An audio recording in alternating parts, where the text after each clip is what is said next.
உங்க அம்மா வயித்துக்குள்ள நீங்க இருக்கிற நேரம் எங்க பாத்ரூம் போனீங்க? உங்களை யார் சாப்பிட வச்சா? ஏ பிளசண்டா, சொல்லு பாப்பா. எனக்கு லைட்டா வயிறு பசிக்கிற மாதிரி இருக்கு. எனக்கு புரிஞ்சிருச்சு. இந்த வந்துட்டேன். Best and healthy nutritions select பண்ணனும். ஜங்க் ஃபுட் இக்னோர் பண்ணிரலாம். இது எங்க அம்மாவோட ரத்தமா? Yes sir, you are correct. இந்த மாதிரி பெஸ்ட் ஃபுட்ட செலக்ட் பண்ணி தான் உங்க அம்மாவோட ரத்தத்துல இருந்து நான் உனக்கு தருவேன்.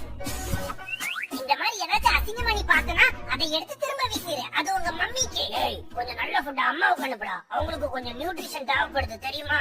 என் கான்ட்ராக்ட்ல தெளிவா எழுதி இருக்கு, குழந்தைய நல்லா பாத்துக்கோங்க. அம்மா அவங்க ஹஸ்பண்ட் ப்ராப்ளம். எவ்வளவு செல்ஃபிஷா இருக்கான் பாரு. வாடா தங்கம், நம்ம இத சாப்பிடுவோம்.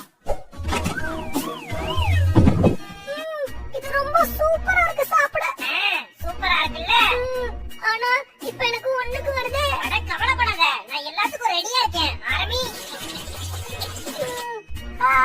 இப்பதான் நல்லா இருக்கு. இந்த வேஸ்ட்ல நம்ம என்ன பண்ண போறோம்? அட அதெல்லாம் பத்தி நீ கவலையே படாத. உங்க அம்மாவோட ரத்தத்தை கூட கலக்கி விட்டுறலாம். அதனால எங்க அம்மாவுக்கு எந்த பிரச்சனையும் வராதா? வந்தா நீ அத பத்திலாம் கவலைப்படாத. அவங்க ஆர்கன்ஸ் அவங்கள பாத்துக்கும். அட கடவுளே,